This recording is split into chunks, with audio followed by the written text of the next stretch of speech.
মন্ত্রীরা ময়দানে, যেমন মুখ্যমন্ত্রী শুভেন্দু অধিকারী, তিনি পুলিশ মন্ত্রী। আজকে থানায় থানায় নজরদারিতে গেলেন মুখ্যমন্ত্রী শুভেন্দু অধিকারী।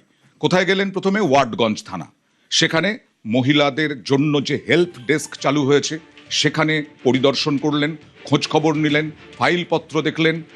কলকাতায় একের পর এক থানায় এইভাবে সারপ্রাইজ ভিজিট, বিভিন্ন অভিযোগে কি ব্যবস্থা নজর মুখ্যমন্ত্রী নিজেই খতিয়ে দেখলেন ফাইলপত্র। এবার গেলেন ইকবালপুর থানায়, এবং এই যে দুই থানা, সেই দুই থানার লকআপেও মুখ্যমন্ত্রী নজরদারি চালালেন। অর্থাৎ মন্ত্রীদের কাজ কি? এক হচ্ছে তার মন্ত্রিসভার মন্ত্রীদেরকে বার্তা দেওয়া এবং পুলিশের মধ্যে আত্মবিশ্বাস ফিরিয়ে আনা।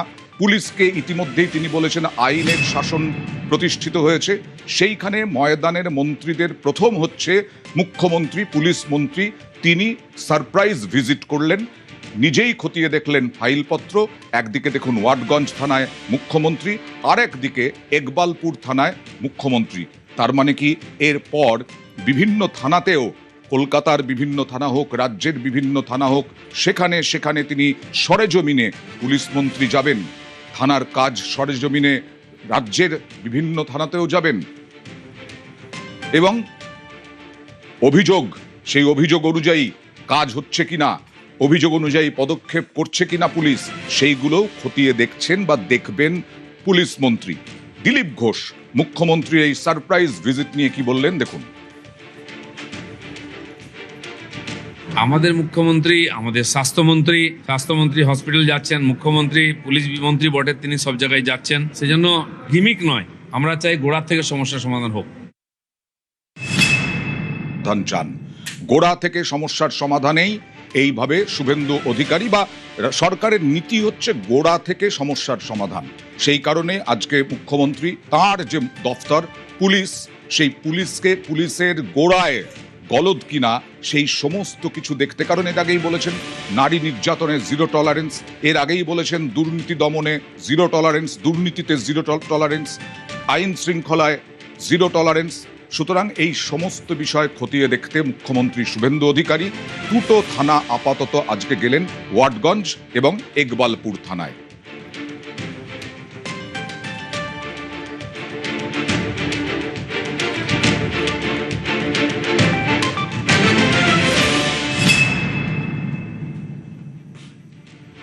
এছাড়াও মুখ্যমন্ত্রীর হাতে আছে বিপর্যয় মোকাবিলা দফতর, অর্থাৎ দমকলের হেডকোয়ার্টারে গেলেন তিনি। একেবারে দমকলের হেডকোয়ার্টারে গিয়ে পরিষ্কার বুঝে নেওয়ার চেষ্টা করলেন দমকলের পরিকাঠামো কি আছে। দমকল একটা আগুন লেগেছে এরকম বার্তা পেলে কতক্ষণ পরে যাওয়া সম্ভব, পরিকাঠামো বলতে আগুন নেভানোর, আগুন নিয়ন্ত্রণের, এবং বিভিন্ন বিল্ডিং রয়েছে। এর আগে বহুবার অভিযোগ উঠেছে কলকাতা শহরে, যেখানে অগ্নি নির্বাপন ব্যবস্থা নেই, যেখানে ফায়ার লাইসেন্স ঠিক মতো নেই, সেই সমস্ত রেকর্ড খতিয়ে দেখলেন মুখ্যমন্ত্রী শুভেন্দু অধিকারী। তার হাতে রয়েছে বিপর্যয় মোকাবিলা দফতর, আর সেই কারণেই দমকলের একেবারে হেডকোয়ার্টারে চলে গেলেন তিনি। একদিকে নারী নিরাপত্তায় জিরো টলারেন্স, অন্যদিকে দমকলের কাজেও নজরদারি। একদিকে ওয়ার্ডগঞ্জ থানা, দমকলের হেডকোয়ার্টার, এবং আরেকদিকে ইকবালপুর থানা। শুভেন্দু অধিকারী দমকল মন্ত্রী বা বিপর্যয় মোকাবিলা দফতর তার হাতে রয়েছে, দমকলের হেডকোয়ার্টারে তাই নজরদারিতে গেলেন মুখ্যমন্ত্রী শুভেন্দু অধিকারী।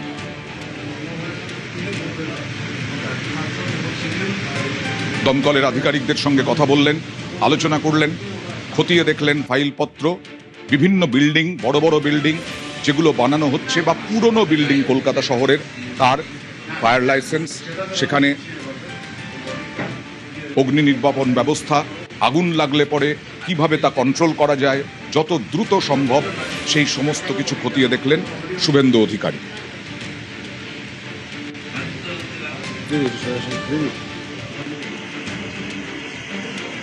পুলিশ মন্ত্রী এবং বিপর্যয় মোকাবিলা দপ্তর